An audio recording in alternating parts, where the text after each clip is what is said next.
काय माझ्याकडे शब्द नाही आहे. खूप धक्कादायक बातमी आली. माझ्या मुलांनी मुंबईवरून फोन केला, सकाळी झोपेत होतो आणि त्यांनी सांगितलं की अजित दादा इज नो मोर. झोपेतून उठतो आणि अशा प्रकारची बातमी ऐकतो तर मला विश्वास बसला नाही. मी म्हटलं कोणाच्या बाबतीत बोलतो? तर अजित दादा. मी म्हटलं अजित पवार? तो बोले हा अजित पवार प्लेन ऍक्सिडेंट मध्ये दुर्घटनेमध्ये त्यांचा मृत्यू झालेला आहे. कुणाला विश्वास बसणार आहे? कुणालाही विश्वास बसू शकत नाही आहे. पण जेव्हा त्याची पुष्टी झाली तर आता आमच्याकडे काही शब्द राहिलेले नाही आहे. एका उत्तम कार्यशील ऍडमिनिस्ट्रेटर मला असं वाटत नाही आहे की महाराष्ट्रामध्ये कोणी दुसरा असेल. अजित पवार साहेबांचं वैशिष्ट्य म्हणजे ते खूप एबल आणि एफिशियंट ऍडमिनिस्ट्रेटर होते आणि त्यांचे कट्टर विरोधक सुद्धा हे मान्य करतील.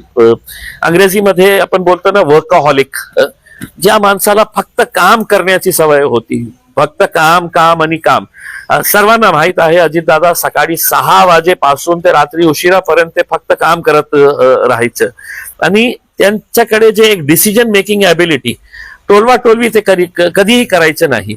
काम होणार असेल तर तुमच्या तोंडात ते सांगणार हो हा हे शक्य आहे, आणि नाही होणार असेल तर ते स्पष्टपणे हे बोलणारा माणूस होता की नाही हे काम शक्य नाही आहे, हे होणार नाही. आणि जेव्हा ते म्हटलं नाही होणार तर ते नाही होणार.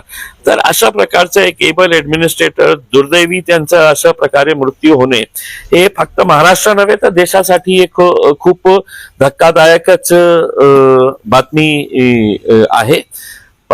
पवार परिवारावर आता काय परिस्थिती असेल आम्ही समजू पण शकत नाही आहे. पण लाखो करोडो त्यांचे जे चाहते आहे